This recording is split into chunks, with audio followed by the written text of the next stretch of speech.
As early as October 1914, barely 3 months into the war, British troops and artillery units at the front were facing a serious shortage of ammunition of all types.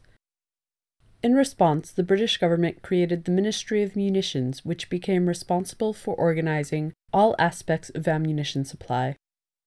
One of the first steps it took to increase munitions production was to build dozens of new shell factories, as well as converting a number of existing engineering works to shell production.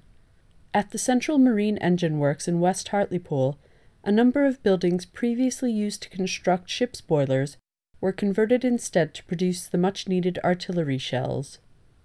As in most other munitions factories around the country, the majority of the workers were women, and the nearby Raglan Hotel on Tower Street was taken over as a munition workers' hostel. These photographs, taken from an album specifically produced for the Central Marine Engine Works, record the buildings, machines, and the hazardous work of the women who operated them.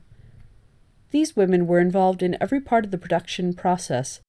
They worked overhead magnetic cranes, operated hydraulic presses, and carried out the very high-precision work of boring, turning, and milling shell cases.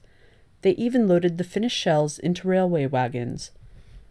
The high ratio of women workers in the factory is very clear in this photograph of number 1 shift, in which there are 149 female workers and just 38 male workers, including a policeman. Sadly, the names of all these people have been lost over time, but we very much hope through this project that we might succeed in naming even just a few and give them all the full recognition they deserve.